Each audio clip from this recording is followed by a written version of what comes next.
Beloved in Christ, today is the 23rd Sunday in Ordinary Time, Year A, and I share with you my homily for the day. The readings for this Sunday tell us that we are responsible for each other. Therefore, we have to take steps towards fraternal correction where there is error. It is often said that to err is human, but to forgive is divine.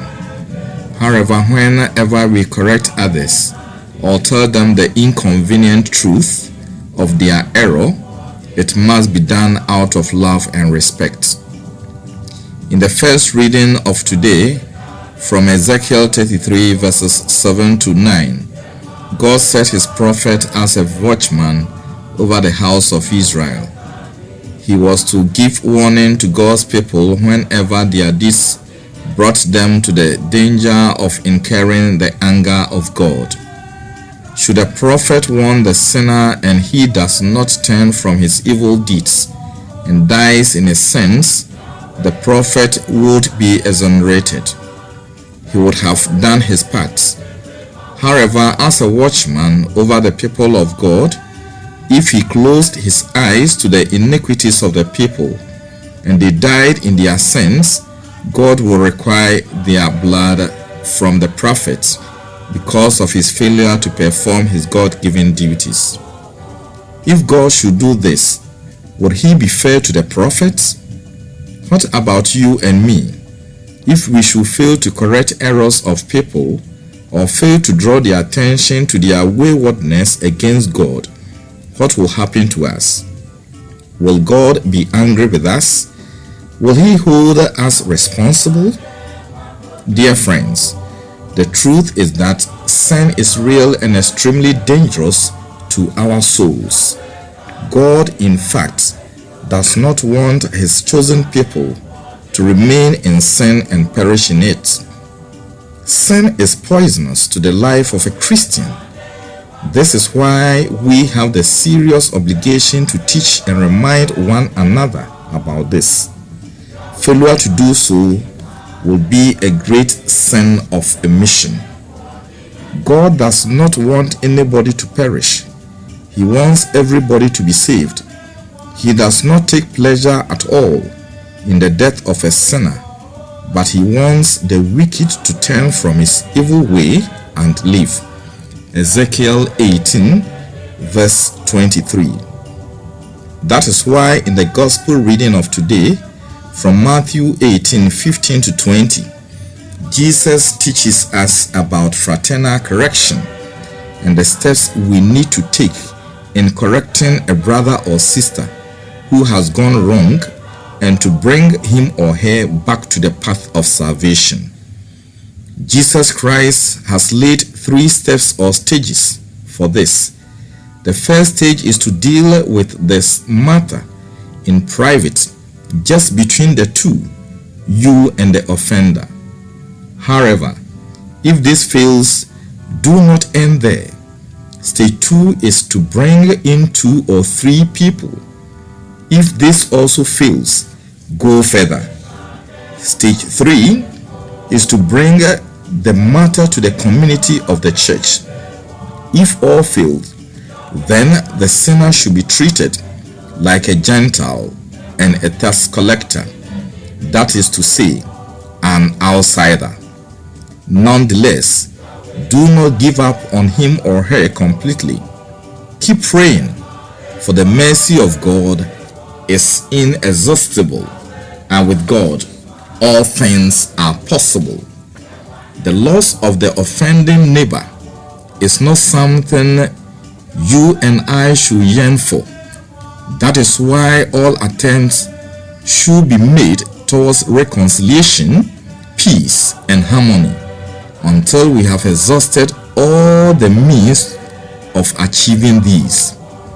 Beloved in Christ, fraternal correction must necessarily flow from love and not hatred. If we go wrong and other people correct us, we should take it in good faith, for they do so for the sake of love they have for us. Love for our neighbor should guide our relationships and actions. We need each other. In fact, we are each other's keeper.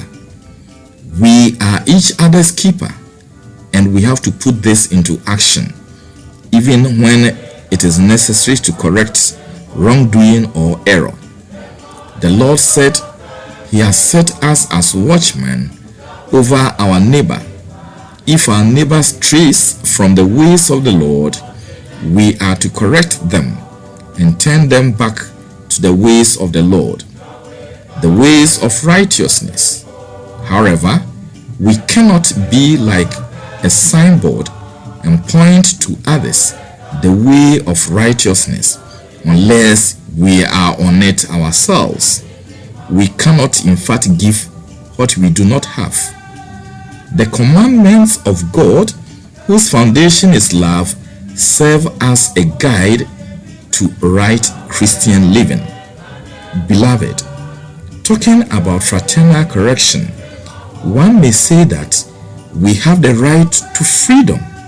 Yes, even as Christians, we are called to freedom. Galatians 5, verse 1. But it is freedom with obligation to love of God and neighbor. Therefore, the gospel of today deals with the appropriate way to handle a neighbor who has gone wrong or has sinned. Unfortunately, these days, when things go wrong, some people prefer to keep quiet, join the majority, or pretend that nothing is wrong. We must make ourselves heard. We have to voice out. This is because the indifference or silence we display today might haunt us tomorrow. It will surely come back to affect us and our community. We should all endeavor to abide by the principles of reconciliation that Jesus has given us in the gospel. Conflicts, my dear friends, are part of our human existence, and when they occur, we need to resolve them. They are inevitable in relationships, in families, in communities, in our friendships, and in fact, wherever we have 2, 3, or more human beings. However, the question is, how do we solve them amicably when they occur? Nobody is perfect. I am not perfect. You cannot claim to be perfect. We are all not perfect. We all have our weaknesses and mistakes. We all commit mistakes. We all go wrong. We all sin. In fact, we are all sinners trying to be perfect as our Heavenly Father. Until the battle of life is over, my dear friends, we all need the grace of God to keep us going, so that when we hear the voice of the Lord, as the psalmist says, we will not harden our hearts. May God bless and keep all of us. Amen. And I thank all those who sent messages to me to ask for certain clarifications or share a point or two. I would like to wish all those who are celebrating their birthday this week a happy and blessed birthday. And to all who are resuming school after the lockdown because of coronavirus, especially those in the UK, we wish you all success and God's blessing. May the Lord abide with you and grant you success in your studies. Stay blessed, and to all of you, I wish you a blessed and a happy week and a happy new month of September. God richly bless you.